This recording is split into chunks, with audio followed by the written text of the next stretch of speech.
জয় রাধে, জয় গৌধরী,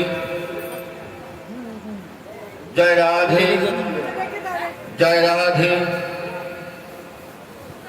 একটু হাও হাওটা কমাও। Hello hello, আপনারা কৃপা করে আপনাদের ভক্তি সমুদ্র থেকে প্রেম বাড়ি এই অদমের শিরে কিঞ্চিত পরিশোধন করে এবং তৎসহ শক্তি সঞ্চার করবেন। যে শক্তির বলে দুই একটি ভাগবত কথা বলতে সমর্থ হই, বলার মাঝে বিরুদ্ধ সিদ্ধান্ত এবং রসাভাস দোষ আমাদের হওয়া সম্ভব। আপনারা মহজ্জন দয়াল প্রেমের ঠাকুর বৈষ্ণব গোসাই, আপনাদের দয়ার তো শেষ নয়, তাই এই অধমের অপরাধ মার্জনা করবেন। নিতাই গৌর হরিবল।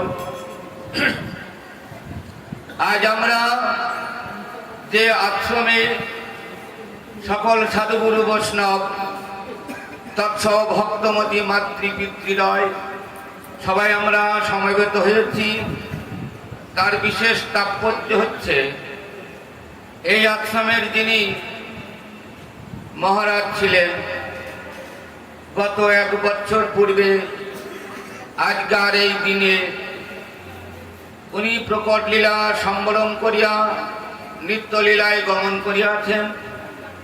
তাহার বিদেহী আত্মা স্মৃতিচারণ উদ্দেশ্যে আজকার এই ভাগবতীয় সভা এবং সাধুগুরু বৈষ্ণবের সেবা। আমরা সবাই একবারে একাত্রিত হয়ে আমাদের প্রত্যেকের অন্তরের অন্তঃস্থল থেকে সেই আমাদের সকলের পরমার্থ শ্রীমৎ ধর্মদাস বাবাজি মহারাজের উদ্দেশ্যে প্রভুর নামে ধ্বনি দিয়ে আমরা প্রার্থনা জানিয়ে রাখব। যেখানে যে অবস্থাতে উনি থাকুক না কেন, যদি আমার এই মর্তভূমিতে মনুষ্য লীলায় এসে থাকে, তাহলে আমরা আবার হয়তো কোনো এক জন্মে তার সান্নিধ্য পেতেও পারি। তাই আমরা রাধা মাধবের চরণে নিবেদন রাখবো, হে রাধা মাধব, তুমি কৃপা করে তোমার চরণের দাসানাদুর দাস করে তার সেবা পদে অঙ্গীকার করে আত্মসাৎ করবে। জয় জয় সাধুগুরু বৈষ্ণব গোসাই প্রেমানন্দে নিতাই গৌর হরি হরি বল হরি বল। শ্রী গুরু গৌরাঙ্গ দ্বিভুজ বরদায়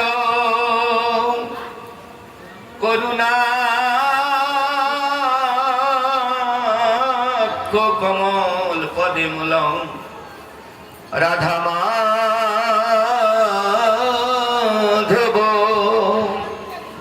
পৃষ্ঠ পিশনা বোধে যুক্ত রমাগাম শ্রীগুরু পতিত পাবনাম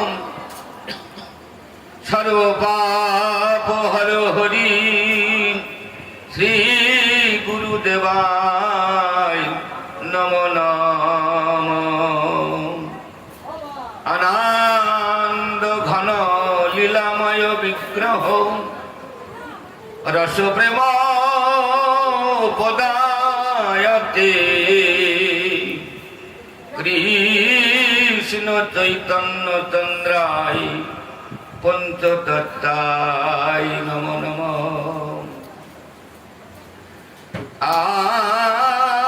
জনলম্বিত ভুজ কনকবাদত সংকীর্তনয় কপিতর দ্বিজবার ভয় যুগ ধর্ম পালনয় জগন্নাথায় সুতায় সতীপুত্র মিত্র লক্ষ্মী সহায়। বৃন্দায় তুলসী দেবায় পিয়ায় কেশবত বিষ্ণু ভক্তি পদে দেবী সত্যবত্তায় নমো নমঃ। বন্দেহং শ্রীগুরু চিরিতপদ কমলম শ্রী গুরু নবস্যমংস সাগ্রজাতং সহ গণ রঘুনাথং তং সজীবং সাধুত্তং সবুধুতং পরিজন সহিতং কৃষ্ণ চৈতন্য দেবং রাধা কৃষ্ণ পাদনম সহ গণ ললিতা বিশখানিতং চ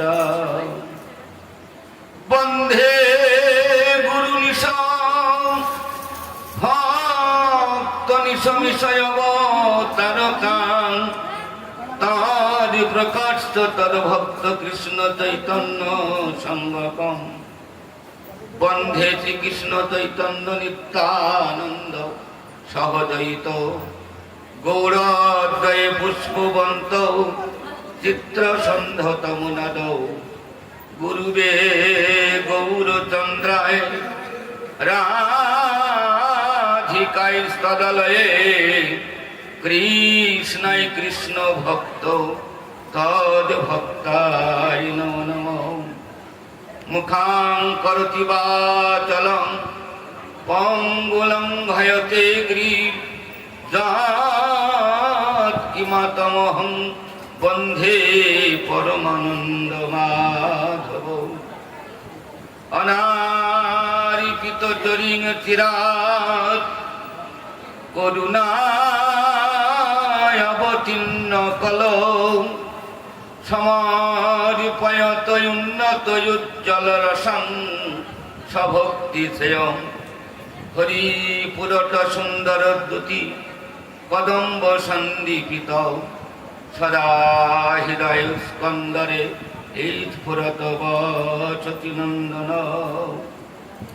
যদা তং ব্রহ্মোপনিষদ তদপশ্চাদনুভা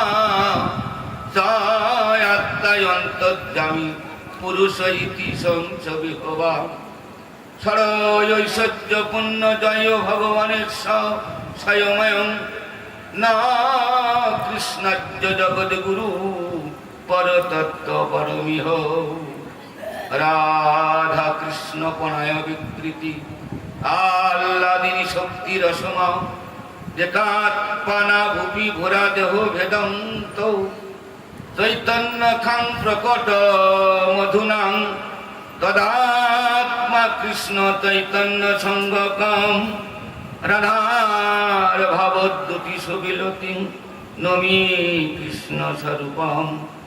হা কৃষ্ণ করুণা সিন্ধু দীনবন্ধু জগৎপথে গোপেশ গোপিকা কান্ত রাধাকান্ত নমস্তুতে।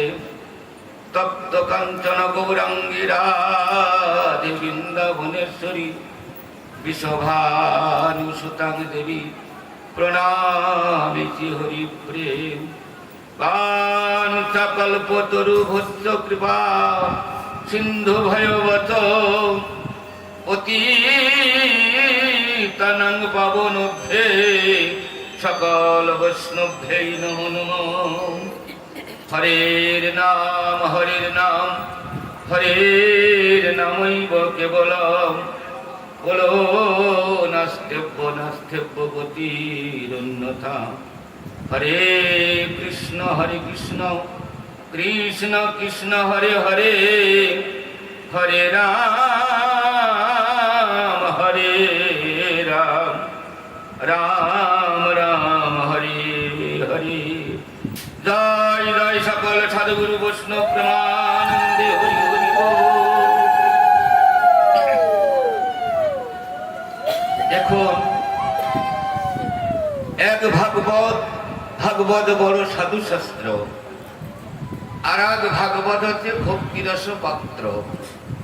দুই ভাগবত দ্বারাই ভক্তের সাক্ষাৎ করাই দর্শন। সেই ভক্তের হৃদয়ে প্রভু সতত বিশ্রাম। তা বৈষ্ণব মণ্ডলীর সামনে, বৈষ্ণব মণ্ডলী হচ্ছেন একটা সাক্ষাৎ ভাগবত। মানে এই যে সাধু শাস্ত্র ভাগবত, এই সাধু শাস্ত্র ভাগবতটাকে মন্থন করে তার বিশুদ্ধ রসসুধা এই সাধুগুরু বৈষ্ণব হৃদয়ে ধারণ পূর্বক সাধুগুরু বৈষ্ণবের মুখস্থিত ভাগবত পরমারাধ্য বোধের বিশুদ্ধ উজ্জ্বল রসের নির্যাস মূর্তি হচ্ছেন এই সাধুগুরু বৈষ্ণব ভাগবত। তা আমার মতো একজন নগণ্য হীনাচার এই মুখে সেই সম্মুখে ভাগবত কথা বলাটা ঠিক না। যেহেতু এই আশ্রমের যিনি মা গোসাই, ইনাকে প্রথম জীবন থেকে আমি গুরু এবং মা গোসাই হিসাবে আমি শ্রদ্ধা করি। তা উনি বলছে, বাবা সামন্তকেও হচ্ছে না, তুমি যেমন করো তেমন একটু বিচার কথা বলো। সময় মাত্র 8 ঘন্টা, সেই 8 ঘন্টার মধ্যে যতটুকু হয় ততটুকু হবে। তা যাই হোক, আমার ভয়ই লাগছে এত বড় মহাজনদের সামনে কথা বলতে গেলে আমার ভিতরে একটু কাঁপছে। হয়তো কাঁপাতে একটু ভুল হতে পারে। তা আপনারা কোথা থেকে কিভাবে আস্বাদন করবেন, হয়তো চৈতন্য চৈতামৃত আদি মধ্য এবং অন্ত 3টে লীলা কৃষ্ণদাস কবিরাজ গোস্বামী উনি বর্ণনা করে রেখেছেন। আপনারা যদি আদেশ বা নির্দেশ করেন সেখান থেকে চেষ্টা করব বিচার কথা বলার জন্য। তবে এটা তো দিবসই, সেটা হয়তো সেখানে কোথায় হয় আপনারা বলেন।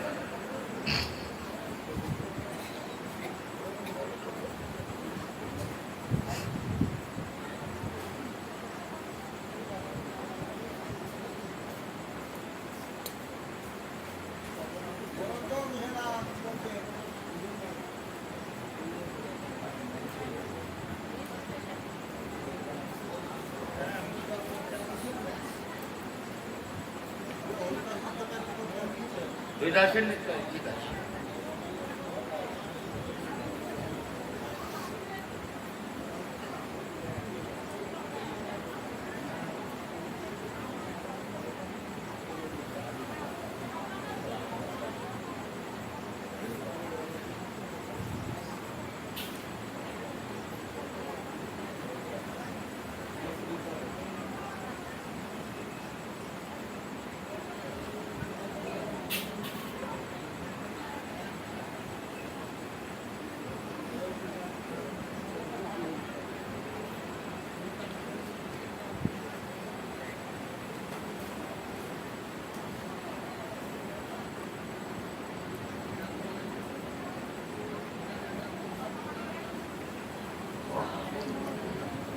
জয় গুরু। শ্রী শ্রী চৈতন্য চৈতামৃতের অন্তলীলার 11 পরিচ্ছেদ থেকে বিষয় হচ্ছে ভক্ত এবং ভগবানের মহাসম্মিলন। ভক্তাধীন ভগবান ভক্তের অন্তিম লগ্নে, ভক্তাধীন ভগবান ভক্তের জন্য কি করেছিল, তা বিষয় হচ্ছে হরিদাস ঠাকুরের নির্মাণ প্রসঙ্গ। নমামি হরিদাসং তৎপ্রভু সংস্থিতা জমূর্তি সকন্দে নর্তন এবং কীর্তন জ। কবিরাজ গোস্বামী প্রভুপাদ বলছেন, আমি সেই খ্যাতনামা হরিদাসকে বন্দনা করি এবং তাহার প্রভু শ্রী চৈতন্যকে বন্দনা করি। তা যিনি অনন্ত কোটি ব্রহ্মাণ্ডের মালিক, যিনি সর্ব অবতারের অবতারিত, যিনি শ্রীকৃষ্ণ চৈতন্য মহাপ্রভু, তিনাকে বন্দনা না করে কবিরাজ গোস্বামী প্রথমে বন্দনা করছেন, আমি বন্দনা করি সেই খ্যাতনামা হরিদাসকে এবং তাহার প্রভু শ্রী চৈতন্যকে আমি বন্দনা করি। তাহলে যিনি অনন্ত কোটি ব্রহ্মাণ্ডের মালিক ভগবান শ্রী শ্রীকৃষ্ণ সর্ব অবতারের অবতারিত। ইনি কিন্তু অবতারে আসে নাই, ইনি এসেছেন এবার অবতীর্ণ। তাকে বন্ধনা না করে কবিরাজ গোস্বামী বন্ধনা করছেন খ্যাতনামা হরিদাসকে।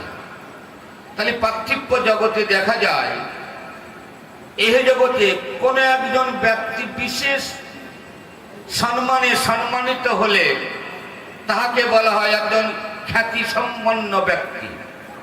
তাহলে এই হরিদাস ইনি কি এমন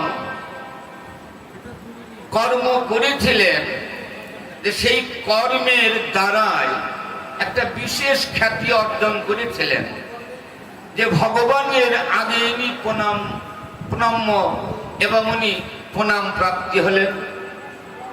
জয় রাধে। তাহলে বলতে সেই খ্যাতনামা হরিদাস। তাহলে হরিদাস যিনি হরির দাসত্ব করে, তা হরি হচ্ছেন সর্বমূলাধার।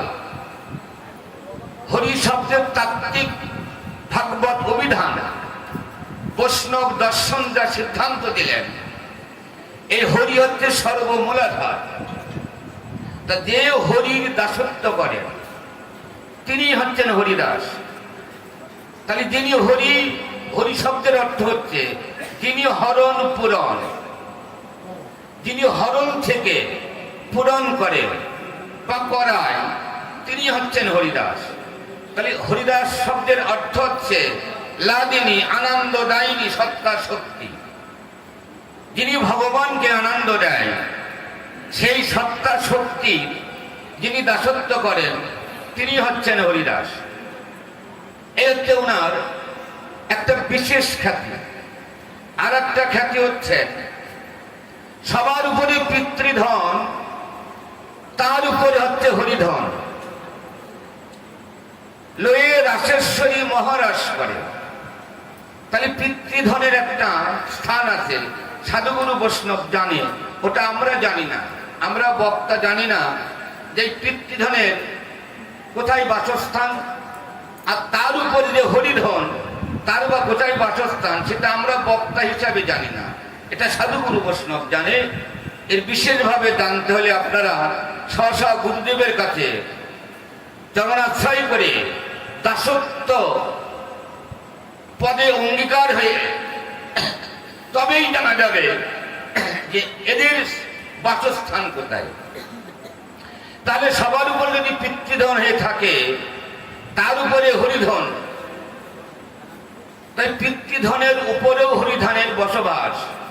তাই সেই হরিধনের যারা লালন পালন করে, এই এক অর্থে তিনি একজন বিশেষ খ্যাতি সম্পন্ন ব্যক্তি। আর একটা অর্থ হচ্ছে সহজভাবে এই কলিহত জীবকে ভগবানের সান্নিধ্য পাইয়ে দেওয়ার জন্য ভক্ত সঙ্গ প্রাধান্য দেখাচ্ছে। যেমন শতসিনী নদীর স্রোতে কোন প্রজার অর্ঘ্য ভাসিয়ে দিলে স্রোতের নদীর স্রোত যেমন সেই প্রজার অর্ঘ্যকে ভাসিয়ে নিয়ে গিয়ে একদিন সাগর সঙ্গমে মিলন করিয়ে দেয় নিতাই গৌর হরিবল, তাহলে আমরা যদি প্রতিনিয়ত সৎসঙ্গ এবং ভাগবত সঙ্গ, এই ভাগবত সঙ্গের মাধ্যমে এই ভক্ত সঙ্গটা হচ্ছে সৎসঙ্গটা, ভাগবত সঙ্গটা হচ্ছে একটা স্রোতস্বিনী নদীর ন্যায়। স্রোতের নদীতে যেমন কোনো বাঁধন মানে না, সকল বাঁধন ছেদন করে ছুটে যায় আপন মনের টানে সাগর বন্ধু পাবার তরে।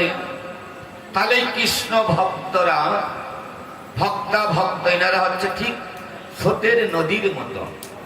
দেখেন সকল বাঁধন ছেদন করে হরিকথা কৃষ্ণ কথা শুনবার জন্য ছুটে আসে। তদ্রূপ নদীর গহ্বরে যদি বাঁধন দেওয়া হয়, নদীর স্রোত দেখবেন শত বাঁধন ছেদন করেও সাগর বন্ধু পাবার জন্য ছুটে যায়। কত দুকুলে কত নগর উপনগর, কত আছে পুষ্পোদ্যান, কত দেবালয়, তাহাতেও কিন্তু নদীর স্রোত কোনো হস্তক্ষেপ করে না, আপন মনে ছুটে যায় কোথায়? সাগর বন্ধুকে পাবার জন্য। সাগরের সঙ্গম হলে, সাগরের মিলন হলে আর যেমন কোনো বর্ণ থাকে না, নিতাই গৌর হরি বল, তেমন সাধুগুরু সঙ্গ করতে করতে সহজভাবে একদিন ভগবানের সান্নিধ্য লাভ করা যায়। আমার রাধা মাধবের সান্নিধ্য সহজে লাভ করা যায়, সাধুগুরু বৈষ্ণবের কৃপা লাভ করা যায়। তাই কবিরাজ গোস্বামী সহজে ভক্ত সঙ্গ করার নির্দেশ দিলেন। জয় রাধে। আর এই হরিদাস, ইনার গুণের শেষ নাই। এই হরিদাস হচ্ছেন একটা বিষয়, আর মহাপ্রভু তার আশ্রয়।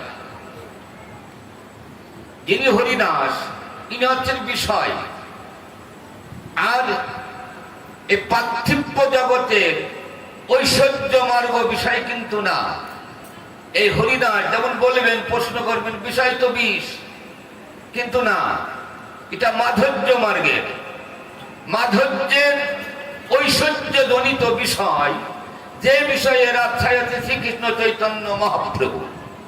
তাহলে বিষয় আর আশ্রয়ের মধ্যে সুসম্বন্ধ না হলে অন্তিম লগ্নে ভগবান তার জন্য এত কিছু করে না। নিতাই গৌর হরি বল। তাহলে এই ব্রহ্মা হচ্ছেন এই হরিদাস পূর্ব লীলায়, ইনি ছিলেন প্রজাপতি ব্রহ্মা। প্রজাপতি শব্দের অর্থ হচ্ছে পিতা। ইনি জগতের সৃষ্টিকর্তা, তাই জগতের পিতা, সৃষ্টিকর্তা পিতা। কিন্তু জগতের পিতা কৃষ্ণ জেনা ভজে বাপ, পিতৃধয়ী পাতকে নরকে হয় বাস। তাহলে সেই পিতার পিতা কিন্তু এই ব্রহ্মা না। ব্রহ্মা হচ্ছে প্রজাপতি, অর্থাৎ জগৎ সৃষ্টির পিতা। তা এই ব্রহ্মা মনে মনে একটা সন্দেহ হলো। সেটা কি?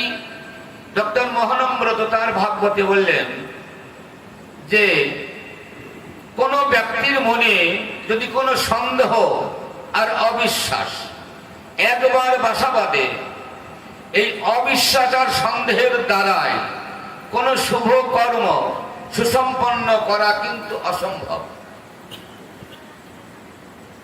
সন্দেহটা কি? গুরু কৃষ্ণ রূপন শাস্ত্র পরমাণি, গুরু রূপেই কৃষ্ণ কৃপা করে ভক্তদয়। এখানে আপনাদের না, আমার কিন্তু সন্দেহ আছে। গুরু কৃষ্ণ হতেও পারে, নাও পারে। দেখতে তো গুরু আমার মতোই মানুষ।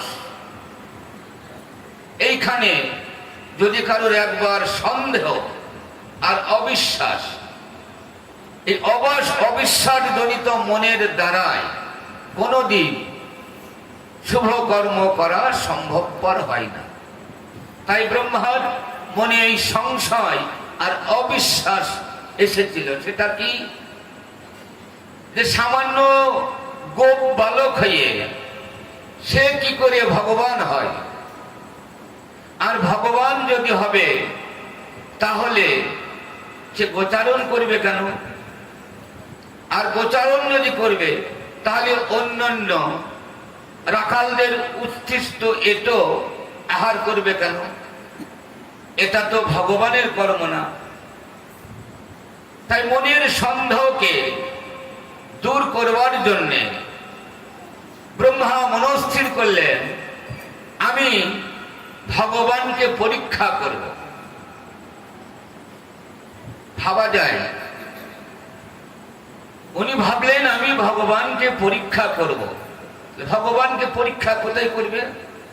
ওই যে শুনেছে ভগবান যদি হবে তাহলে গোচারণ করবে কেন? আর গোচারণ যদি করবে তাহলে অন্যান্য রাখালদের উৎকৃষ্ট এটো আহার করবে কেন? তা ভগবানের একটা কর্ম ছিল। সেটা কি? প্রতিদিন সকালবেলা ধেনুবৎস নিয়ে দ্বাদশ রাখাল সহ যমুনার তীরস্থ উপবনে গোচারণ ভূমিতে গোচারণ করতে যেতেন। তা ব্রহ্মা মনে মনে বিচার করলেন, আমি গোচারণ ভূমিতে ভগবানকে পরীক্ষা করব। এই যে ভগবান, ধেনু শব্দের অর্থ হচ্ছে গরু। আমাদের এই জাগতিক জগতে চলতি ভাষায়, কিন্তু ভাগবত এমন ভাবে বর্ণনা করেছে, ধেনু শব্দের অর্থ গরু হয়, অতএব তার বৎস মানে বাসুর, কিন্তু এখানে বলে ধেনু বৎস। তাহলে ভগবান কখনোই এই চতুষ্পদী এই ধেনু কিন্তু ভগবান চারণ করি নাই। যদি আপনাদের সন্দেহ হয়, ডক্টর মহানম্রতর রাস পঞ্চোধ্যায়ে ওই জায়গাটা পড়ে দেখবেন, উনি বিস্তর ভাবে এই ধেনু বৎস সম্বন্ধে উনি ব্যাখ্যা করে রেখেছেন। তাহলে ধেনু শব্দের অর্থ হচ্ছে ধাতু, ধি ধাতু মনোপত্তায়। তাহলে ভগবান চারণ করতেন ধেনু বৎস, তাহলে ধি ধাতু মনোপত্তায়। তাহলে ভগবানের ধি ধাতু মনোপত্তায়, অর্থাৎ ধাতুরকে চারণ করাতেন। আবার কিন্তু লীলাতে দেখা যাচ্ছে গরুর পাল্লেও যাচ্ছে, কিন্তু গাভী বৎস না, শুধু বৎস। নন্দ মহারাজের যে নবলক্ষ গাভী ছিলেন, এই গাভীগুলো বছরের প্রথম ভাগে একটি করে শাবক প্রসব করতেন। সেই শাবকটির দুগ্ধ না শেষ হতে হতে আবার বছরের শেষে আর একটা শাবক প্রসব করতেন। দেখা যেত কি দুটো শাবকেই দুধ পিয়াত। এই দুটো শাবক নিয়ে, বাছুরগুলো নিয়ে নন্দ মহারাজের এই ধেনু চারণ করা অসাধ্য হয়ে পড়তেন। তাই ভগবান মনে মনে বিচার করলেন, এই পূর্ববর্তী শাবকগুলো আলাদা একটা দলবদ্ধ করে উনি সেইগুলো চড়াতেন। সদ্যজাত শাবক নিয়ে নন্দ মহারাজ ধেনু চড়াতেন গিরি গোবর্ধনের উপরে, আর ভগবান শ্রীকৃষ্ণ বৎসগুলো চড়াতেন এই গিরি গোবর্ধনের তলদেশে যমুনার সন্নিকটে তীরস্থ উপবনে। তা সেই বনে ভগবান গেলেন পরীক্ষা করতে। অন্তর্যামী ভগবান সেই দিন গোচারণে গিয়ে তার প্রিয় সখা ছিদামকে ডেকে নিয়ে বলল, হারে ছিদাম, আজ আমার মনে একটা নতুন খেলার বাসনা জেগেছে। ছিদাম বলল, বল বল ভাই কানাই, কি তোর মনের বাসনা? তা বলল, আজ আমার একটা পুলিন ভোজে খেলা খেলতে মনে বাসনা হয়েছে। তুই আমাকে ওই ভান্ডি বন থেকে কিছু নবীন ভান্ডি পত্র এনে একটা পাত্র রচনা করে দে। সেরাম ভান্ডি বন থেকে কিছু নবীন ভান্ডি পত্র এনে একটা পাত্র রচনা করলেন, মানে নির্মাণ করলেন। সকালের ভাই কানাই নিজের ধরার অঞ্চলের ক্ষীরসর নবনী আগে খুলে ওই পাত্রের উপরে রাখল। ছিদামাদি সখাগণের কাছে যার যার মাতারা এই ধরার অঞ্চলে ক্ষীরসর নবনী বেঁধে দিত, সবার কাছে বাসনা করছে, এরা দিচ্ছে না। কেন দিচ্ছে না? ছিদাম বলল, কানাই, আমাদের মাতারা যে ধরার অঞ্চলে ক্ষীরসর নবনী বেঁধে দিয়েছে, এটা তোর সেবার যোগ্য নয়। বলল, কেন রে ছিদাম? বলল, আমাদের মাতারা ওই মথুরার বাজারে নীতি নীতি ক্ষীরসর নবনী বিকি কিনি করে। ওই মথুরার ঐশ্বর্যের লোক, ঐশ্বর্যের লোকের নয়নে দৃষ্টি যদি গোচর হয়, তা তো তোর সেবাই লাগে না রে ভাই। একাধারে উৎকৃষ্ট আর একাধারে বাসি বেচা কিনা করে যেটুকু অবশিষ্ট থাকে সেইটুক ঘরে ফিরাই এনে রাখে। সেই অবশিষ্ট ক্ষীরসর নবনী সেই সকালবেলায় গোষ্ঠে যাওয়ার পূর্বে আমাদের ধরার অঞ্চলে বেঁধে দেয়। এই ক্ষীরসর নবনী তোর সেবার যোগ্য নাই। সকালের ভাই কানাই ভাগবত বললেন বলাৎকারে, মানে জোর করে ছুটে গিয়ে এক বাহু যুগলের মধ্যে আবদ্ধ করে আর এক দক্ষিণ হস্ত দিয়ে সেই ধরার অঞ্চলে বাঁধা ক্ষীরসর নবনী কেড়ে নিয়ে ওই পাত্রের উপরে রাখল। রেখে মন্থন করে সীতামাদি সখাদের বদনে দিয়ে সেই বদন থেকে সেই সখাদের বদনে দিয়ে নিজে প্রসাদ পেতে লাগলো। লীলাটি অদূর থেকে ব্রহ্মা দর্শন করে মনে মনে স্থির করলেন, আমি পূর্বে যাহা শ্রবণ করেছি এই তো সেই লীলা। কিন্তু পদাবলী বলল, এমন সুরসম থুর পায় নীতি নীতি তোরা করিস ভজন। সকাদের ভাই কানাই বলল, ছিলাম তোরা নাকি আমার ভালোবাসিস, এই নাকি ভালোবাসার পরিচয়? এমন সুরস মধুর অমৃত সুধা সম তোরা প্রতিদিন সেবা করিস, কিন্তু একদিনের তোর আমাকে তো দিস না। এই কি তোদের ভালোবাসার পরিচয়? এই লীলাটা দেখে ব্রহ্মার মানে আরো পূর্বে যা শুনেছে সেটা একদম সঠিক মাত্রায় বিশ্বাস হয়ে গেল। এখানে একটা তাৎপর্য, এই খেলাটা যে মাধুর্য রসের খেলা। এই খেলা জগতে সবাই আমরা খেলতে এসেছিলাম, কিন্তু আমার মতো আমি যখন খেলা রসে জ্ঞানাচ্ছন্ন হয়ে গেলাম, সেই সন্ধিক্ষণে আমার সম্পদ মনের এক অজানা মানুষ এসে কখন যে হরে নিল আমি টেরও পেলাম না। ভগবান তাই তার দিকে বলছে, খেলা খেলো, তাতে দুঃখ নাই, তাই লক্ষ্য রেখো যা নিয়ে খেলতে এসেছ এই জগতে তাতে যেন তোমার লক্ষ্য ভ্রষ্ট না হয়। নিতাই গৌর হরিব। তাহলে কি খেলতে গেছে? পিতার সম্পদ নবলক্ষ ধেনুবৎস। নব শব্দে নূতন, আর লক্ষ্য শব্দে স্থিরপজ্ঞ। খেলা খেলতে দোষ নাই, কিন্তু খেলা রসে জ্ঞান হারাইয়ে জ্ঞানাচ্ছন্ন হলে ব্রহ্মা কখন তোমার সম্পদ হরণ করবে তুমি বুঝতেও পারবে না। খেলা খেলা। তাই ভগবান নিজে আচরণ করে জগতের জন্য বিচারণ করলেন।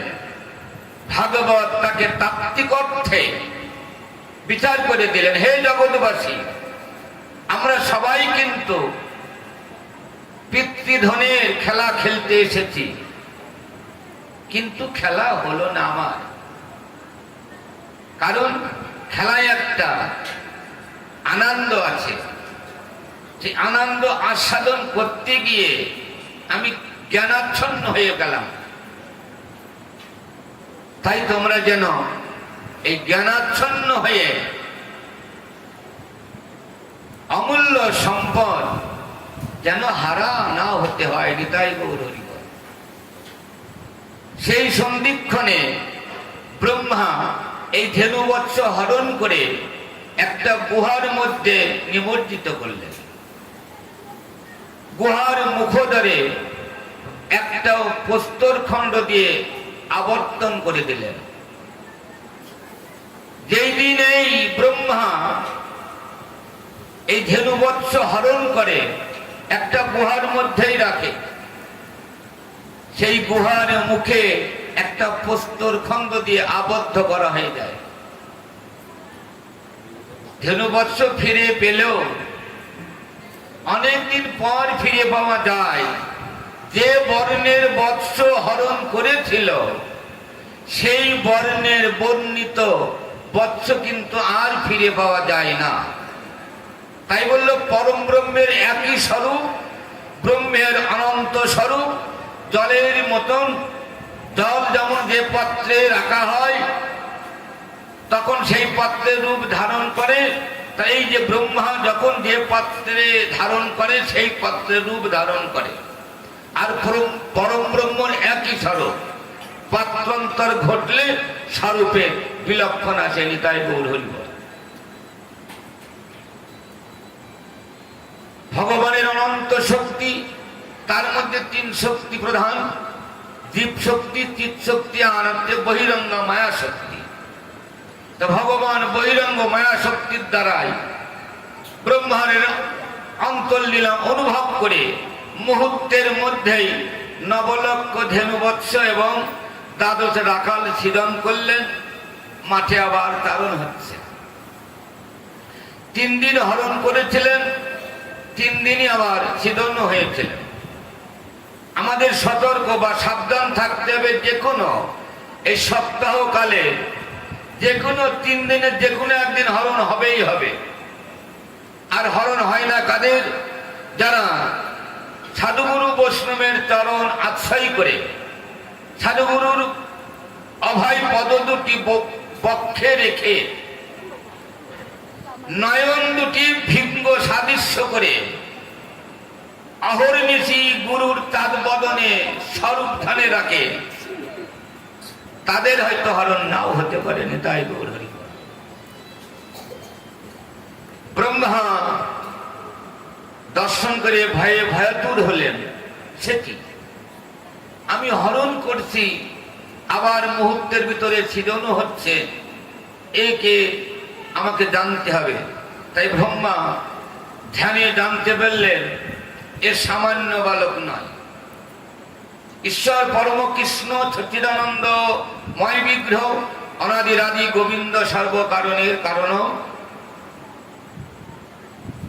জেনে ব্রহ্মা ভয়াতুর হয়ে কীতলগ্নে গলে বসন দিয়ে দুটি নয়ন জলে ভাসতে ভাসতে ভগবানের চরণে এসে লুটিয়ে বলেন, হে প্রভু, তোমাকে সামান্য বালক জ্ঞানে আমি তোমার ধেনুবৎস হরণ করেছি, তুমি আমার অপরাধ মার্জনা করো। ভগবান বললেন, ব্রহ্মা, তোমার এত অহংকার, এত তোমার মনে সন্দেহ, তা তুমি যে অপরাধ করেছ এই অপরাধ হচ্ছে ক্ষমার অযোগ্য। কারণ তুমি আমার পিতৃবাক্য ভ্রষ্ট করিয়েছ। আমি সকালবেলায় এসেছিলাম পিতার নবলক্ষ ধেনুবৎস নিয়ে, তুমি সেই ধেনুবৎস হরণ করেছ। তাহলে আমাদের কর্তব্য হচ্ছে 10টা গরুর বাছুর নিয়ে মাঠে চড়াতে গিয়ে এই নানা রকম খেলা খেলতে খেলতে গরুর বাছুর গুলো কোথায় গেল লক্ষ্য রাখলাম না, পরের খ্যাত খেলো তারা ধরে নিয়ে দিয়ে খড়ে দিয়ে দিল। আর বাবা গিয়ে খড়ের মালিককে ডোনেশন দিয়ে বাবার সম্পদ বাবা ফেরাই নিয়ে আসলো। সেই সন্তানের কিন্তু খুব একটা শ্রদ্ধার চোখে দেখে না পিতা। তা ভগবান বললে যে তুমি যা অপরাধ করেছে অপরাধ ক্ষমার অযোগ্য, কারণ তুমি আমার পিতৃবাক্য ভ্রষ্ট করিয়েছ। আর এই যে কর্মটা, এটা হচ্ছে জবানজাত কর্ম। তাই তোমাকে জবান আশ্রিত জন্ম নিতে হবে। বিভিন্ন শাস্ত্র বিভিন্ন রকমের সিদ্ধান্ত দিয়েছে, আমি অত সিদ্ধান্ত জানিও না। তবে জন্ম হয়েছিল ব্রাহ্মণ কুলেই, জন্মে মাত্রেই মাতৃ পিতৃ বিয়োগের কারণে একজন ধর্মপান মুসলমানের ঘরে লালিত পালিত হয়েছিলেন। সেই হবিবুল্লাহর নাম অনুসারে নাম রাখা হয়েছিল হারেস। হারেস কথার ব্যাখ্যা আছে। সেখানে লালন পালন হতে হতে যখন ওনার 12 বছর বয়স হলেন, তখন মুসলমান সমাজের লোক অত্যন্ত চাপ সৃষ্টি করতে লাগলেন তার পালিত পিতার উপরে, যে তোমার এই সন্তানকে মুসলমানি করাতে হবে। কিন্তু হবিবুল্লাহ জানে এ তোমার গর্ভস্থ সন্তান নয়, তাহলে জ্ঞানাবধি আমি কারোর ধর্মচ্যুত করা আমার উচিত নয়। কিন্তু বাৎসল্য প্রেমে একটু মায়াও হয়ে গেছে, আবার তাড়িয়েও দিতে পারছে না। তাই কোনো এক কারণে মাঝে মধ্যে বাক্যবাণে জর্জরিত করতে লাগলো, যে কোনো মনে আঘাত পেয়ে হয়তো আমার গৃহ পরিত্যাগ করে অন্য স্তর গেলে হয়তো তার ধর্ম রক্ষা হবে। তাই এই হরিদাস অর্থাৎ হারেস একদিন রাতের অন্ধকারে এই পালিত পিতার গৃহ আশ্রম পরিত্যাগ করে অজানার উদ্দেশ্যে এসে বাংলাদেশ বুরন গ্রাম যশোর জেলা বেনাপোলে এসে তালপাতার একটা কুঠির করে তার সম্মুখে তুলসী বেদী নির্মাণ করে 3 লক্ষ হরিনামের সংকল্প নিয়ে বসলেন। নয়ন মুদিত করে উনি অহর্নিশি নাম করতেন। কিছুদিন পর সেই এলাকার বিখ্যাত জমিদার রামচন্দ্র খান জানতে পারলেন যে একজন নবীন সন্ন্যাসী তারই জমিদারির মধ্যে এসে পর্ণ কুঠির বেঁধে নয়ন মুদিত করে কি যেন বলে, প্রতিদিন 1-2 করতে করতে শত শত ভক্তের সমাগম হয়।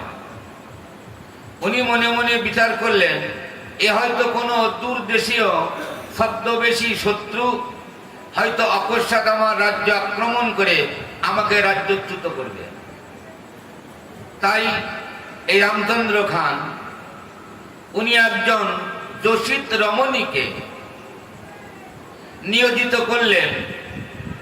বললেন, তোমাকে ওই নবীন সন্ন্যাসীর ধর্ম নষ্ট করতে হবে।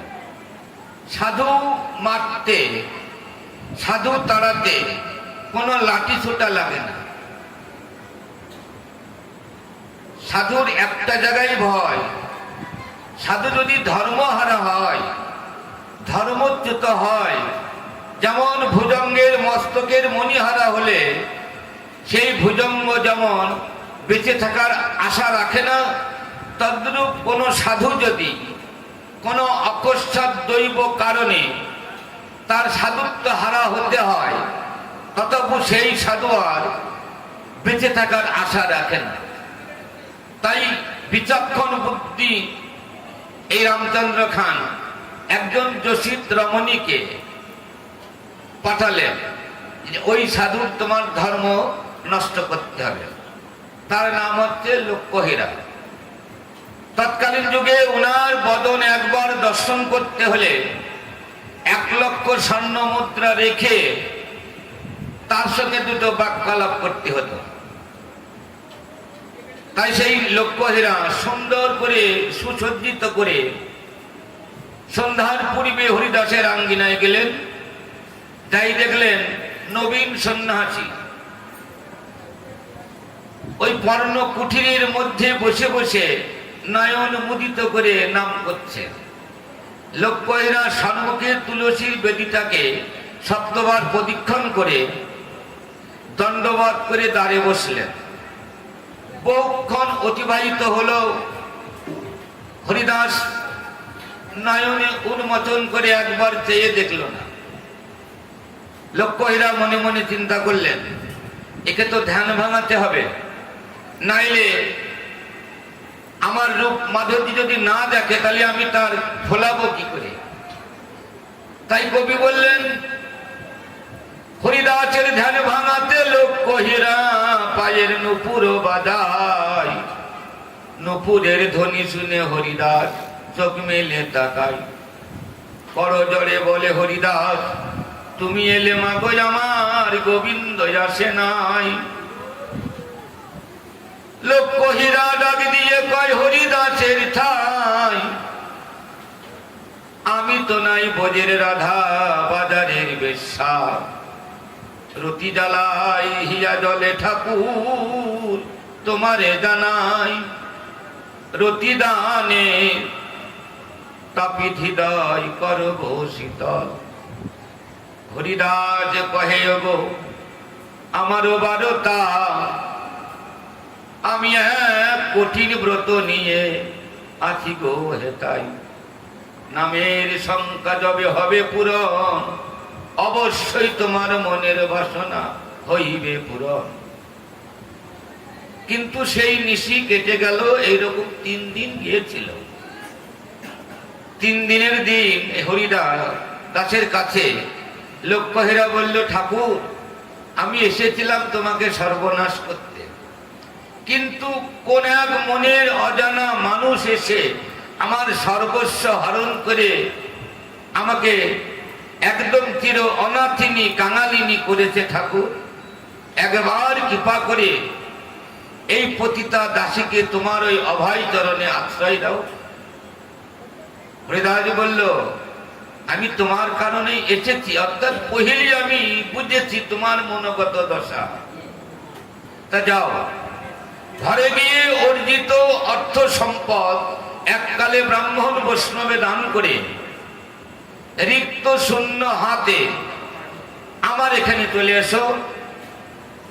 লোকরা ঘরে ফিরে গিয়ে পূর্বে অর্জিত অর্থ সম্পদ এককালে ব্রাহ্মণ বৈষ্ণবকে দান করে দিলেন। বৈষ্ণব পদাবলী বলছে, এই যে এককালে পূর্ব অর্জিত অর্থ সম্পদ ব্রাহ্মণ বৈষ্ণবকে যদি দান করা হয়, নিতাই গৌর হরিবল, তাহলে তার আর কোনোদিন ধনহারা হতে হয় না। নিতাই গৌর হরিবল হরিবল। সময়ের সম্পদ সময়ে যদি বিক্রি না করা হয়, সময়ের সম্পদ সময়ে যদি পাত্রস্থ না করা হয়, সেই সম্পদ সেই সময়ে আর কিন্তু ঠিক রাখা যায় না। হরিদাসকে নাম দিয়ে বলল, তুমি এখানে বসে নাম করো। সেই ছিল 24 বছর শেষ মাঘ মাস শুক্ল পক্ষের তিথিতে প্রভু করলেন সন্ন্যাস। 3 দিন রাঢ়দেশ পরিভ্রমণ করে উপবাসে নিত্যানন্দ প্রভু পদ ভোলাইয়ে নিয়ে এলেন শান্তিপুরে অদ্বৈতের ভবন। এই হরিদাসের নামের প্রচার করতে গিয়ে বাইর বাজারে হয়েছিলেন পেত্রাঘাত। কাজীর বিচারে সংবিধান হয়েছিল, এই হরিদাসকে মারতে মারতে হরিনাম ত্যাগ করাবে, নইলে মারতে মারতে একেবারে মেরে ফেলতে হবে। এই নবদ্বীপ থেকে বাইর বাজার হচ্ছেন পর্যন্ত, নবদ্বীপ থেকে পান্ডুয়া পর্যন্ত সে বাইর বাজার। এই বাইর বাজারে বেঁধে বেঁধে হরিদাসকে বেত্রাঘাত করা হয়েছিল। দিনের শেষে হরিদাস যখন হরিনাম বন্ধও করলেন না আর মারাও গেলেন না, কাজীর যে 6 জন পেয়াদা ছিল এরা বলল, ঠাকুর তুমি এই হরিনাম বন্ধ করো, আর নইলে যদি হরিনাম বন্ধ না করো তাহলে কাজীর বিচারে এই সূর্য অস্তে গেলে আমাদের স্বজনার প্রাণ দণ্ড বিধান আছে। হরিদাস বলল, দেখো বাইর বাজার কেন, বাইর জনম ধরে যদি বেত্রাঘাত করো তাহলে কিন্তু আমি হরিনাম বন্ধ করব না এবং আমি মরেও যাব না। তাহলে আমার কারণে যদি তোমাদের প্রাণ যায়, তাহলে আমি যদি মারা যাই তাহলে তোমাদের তো প্রাণ রক্ষা হবে। তাই হরিদাস কি করলেন, প্রাণবায়ু অপান বায়ুতে মিশাইয়ে ব্রহ্মরন্ধ্রে স্থিতি করলেন। কোন ভক্ত গুরুর আদেশ অনুসারে যদি প্রাণবায়ু অপান বায়ুতে মিশাইয়ে ব্রহ্মরন্ধ্রে স্থিতি করতে পারে, তাহলে তার এই শ্বাস প্রশ্বাস আর বহির্দ্বারে করে না গমনাগমন, হৃদয়ে হৃদ মন্দিরে হৃদয়ের মাঝে নিগুম ঘরে এই শ্বাস প্রশ্বাস গমনাগমন করে বাহ্য দশায় তাকে ভাব সমাধিস্থ ভাব ধারণে এক অর্থে মৃতও বলা যায়।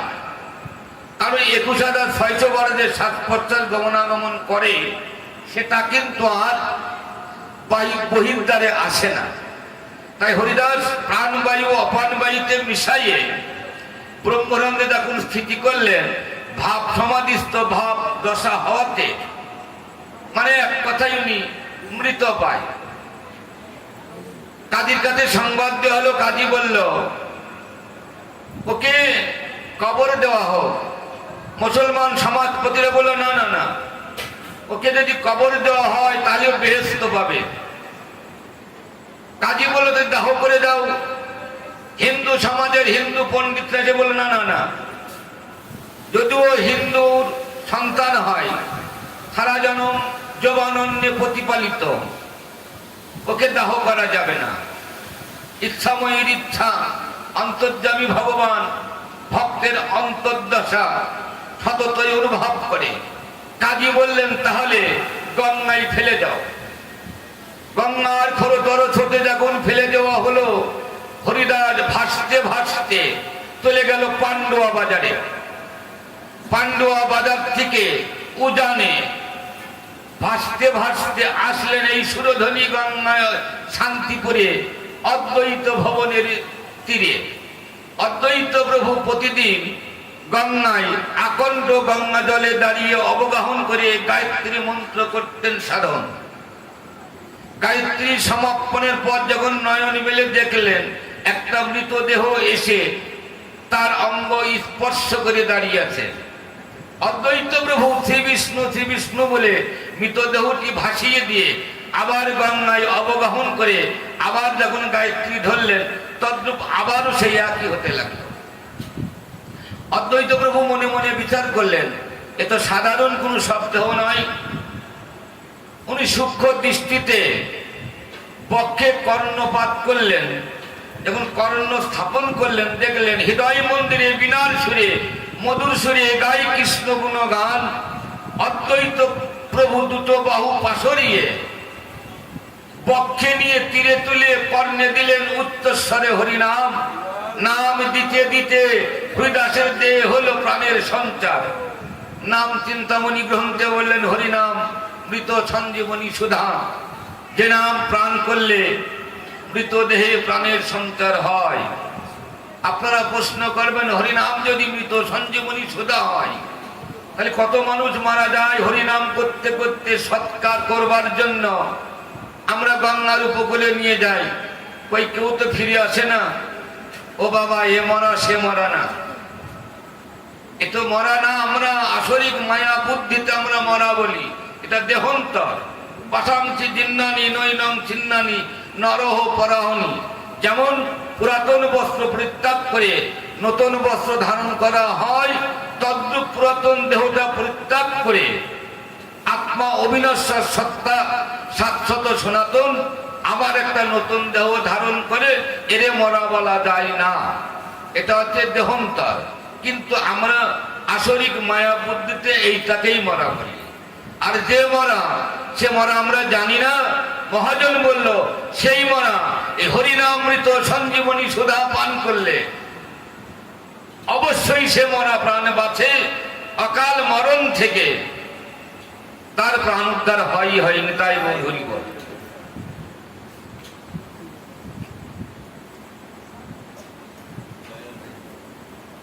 যাই হোক সময় অল্প, আমি আর দুই চার কথা বই শেষ করে দিচ্ছি।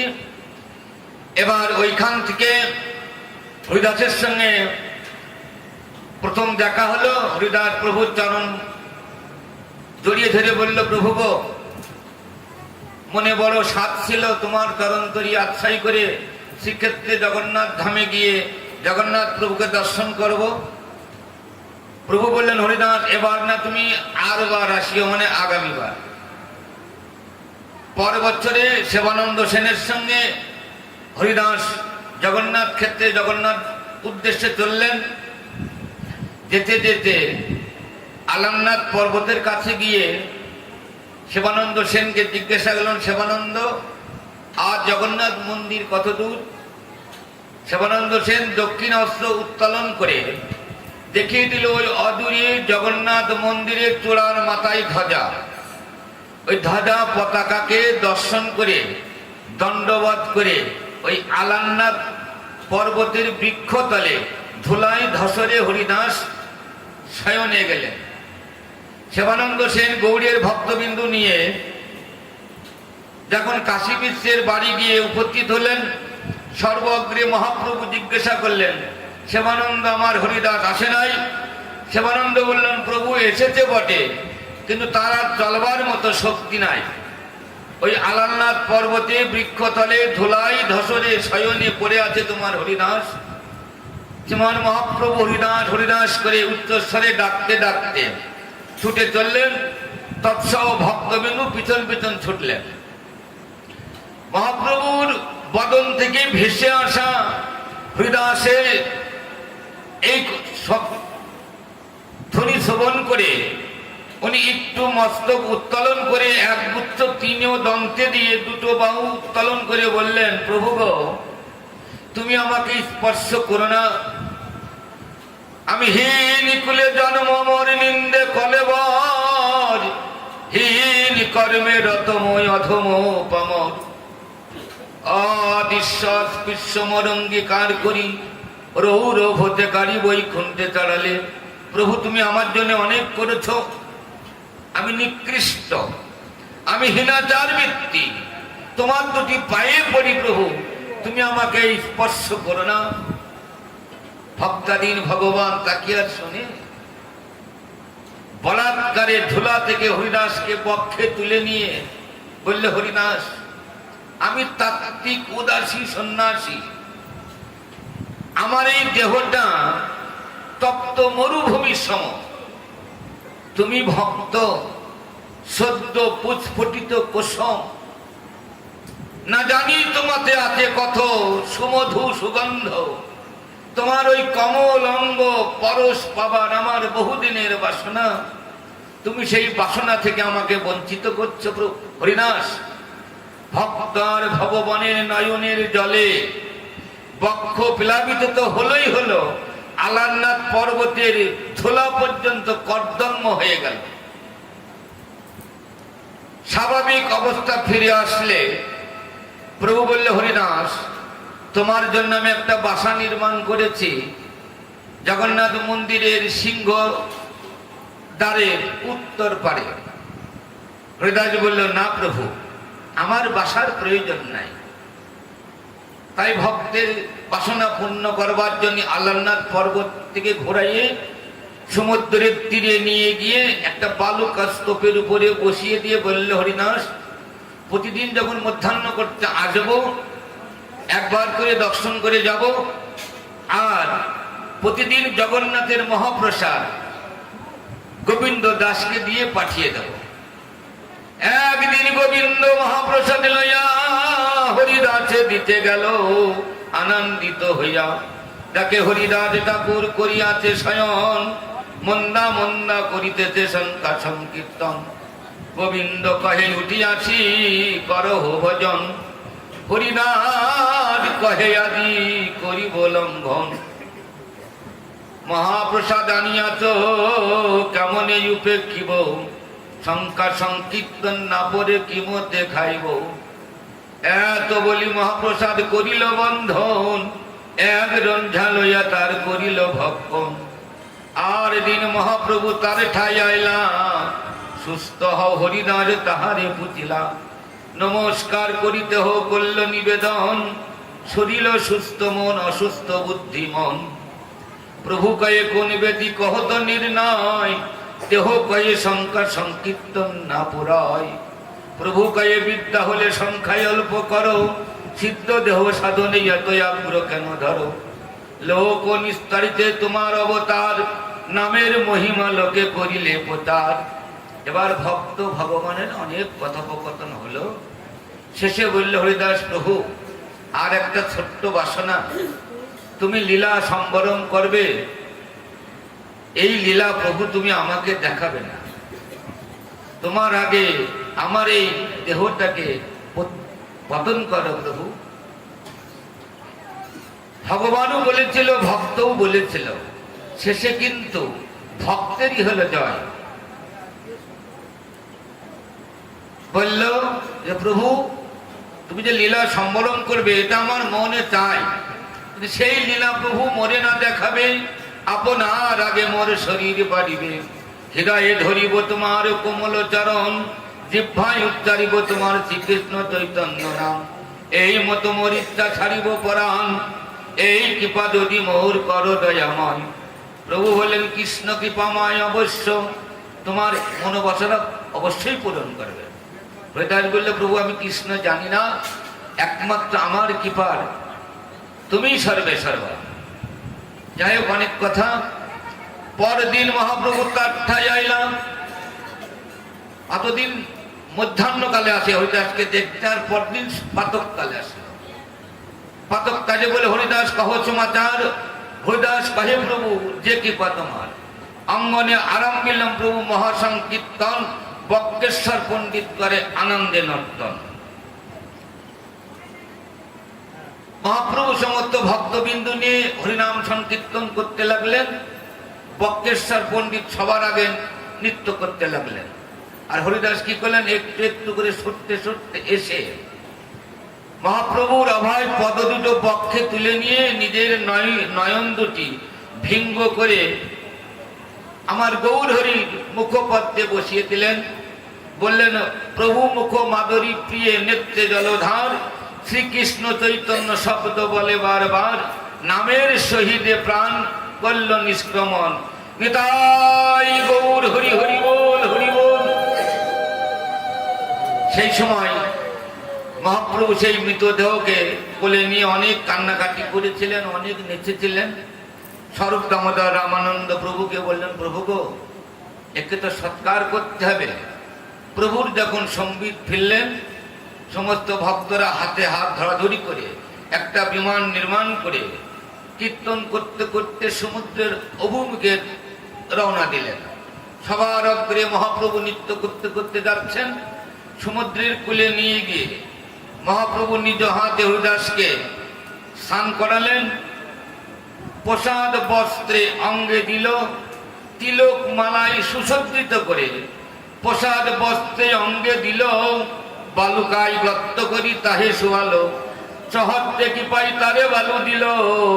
তারে বালু দিয়ে উপরে পিণ্ডা বাঁধাইল, পিণ্ডার চৌদিকে মহায়াবরণ করলো। তাহে বেরি করলো প্রভু কীর্তন নর্তন। সমস্ত কর্ম করে সমস্ত ভক্তবিন্দু নিয়ে সমুদ্রে স্নান করলেন জলকেলি রঙ্গে। স্নান টান করে সমস্ত ভক্তবিন্দু নিয়ে সেই ভিজা বসনে আসলেন আনন্দবাজারে। জগন্নাথ মন্দিরের সিংহদ্বারের উত্তর পারে আনন্দবাজার, জগন্নাথের মহাপ্রসাদ পিটিকিনি হয়। সেই বাজারে এসে নিজে আঁচল পেতে পশারীদের কাছে ভিক্ষা চাইলেন। ওগো পশারীরা, আমার হরিদাসের মহোৎসবের তরে কিছু ভিক্ষা দাও মরে। শোনো পশারীরা, যার যা প্রসাদ দ্রব্য ছিল সব নাও নাও বলে হরিদাসের মানে মহাপ্রভুর চরণে নিবেদন করলেন। স্বরূপ দামোদর রামানন্দ মহাপ্রভুকে ঘরে পাঠিয়ে দিয়ে চার পিছড়া মানে চারজন বলিষ্ঠ ব্যক্তিকে সঙ্গে নিয়ে সেই সমস্ত প্রসাদ বোঝা বাঁধায় হরিদাসের আঙ্গিনায় নিয়ে আসলেন। মহাপ্রভু বললেন আজ আমি নিজ হাতে ভক্তদেরকে পরিবেশন করব। সমস্ত ভক্তরা সারিবদ্ধভাবে বসিয়ে দিয়ে স্বয়ং ভগবান শ্রীকৃষ্ণ চৈতন্য মহাপ্রভু নিজ হাতে পরিবেশন করছে। এক এক পাতে এমন ভাবে প্রসাদ পরিবেশন করছে, এক এক পাতে 5 জনার মতো সেবার পরিবেশন করছেন। প্রভু না খাইলে কেহ না করে ভোজন, সেই দিন ছিল কাশী মিশ্রের ঘরে নিমন্ত্রণ। প্রভু তো সেবা করছে না, প্রভু সেবা না করলে তো ভক্তরা প্রসাদ পাচ্ছে না। কিন্তু সেই দিন কাশী মিশ্রের বাড়ি প্রভুর নিমন্ত্রণ ছিল। কাশী মিশ্র যখন জানলো যে প্রভু তো আসবে না, প্রভুর সীমার সামগ্রী সব নিয়ে এসে প্রভুর চরণে যখন নিবেদন করলেন, নিবেদন করলেন, পুরী ভারতীর সঙ্গে প্রভু ভিক্ষা করলেন, সকল বৈষ্ণব ভক্ত আনন্দে ব্রহ্মানন্দে হরিধ্বনি দিয়ে প্রসাদ পেলেন। এই তো কইল হরিদাসের বিজয়, যাহার শোভনে কৃষ্ণে প্রেম ভক্তি হয়। চৈতন্য চরিতামৃত অমৃতের সিন্ধু, কর্ণ মন তৃপ্ত হয় দ্বার এক বিন্দু। ভব সিন্ধু তরিবরে আছে দ্বার রচিত, শ্রদ্ধা করে শোনো তবে চৈতন্য চরিত্র। শ্রীরূপ রঘুনাথ পদে দ্বার, চৈতন্য চরিতামৃত কহে কৃষ্ণ দাস। জয় জয় সাধ গুরু বৈষ্ণব গোসাই প্রেমানন্দে, নিতাই গৌর হরি হরি বল, হরি বল। যাই হোক, সকল সাধুগুরু বৈষ্ণব আপনাদের রাতুল চরণে শত শতবার ক্ষমা প্রার্থনা। আপনাদের মূল্যবান সময় আমি অযথা নষ্ট করলাম, আপনারা অপরাধ মার্জনা করবেন। জয় নিতাই, জয় গৌর হরি।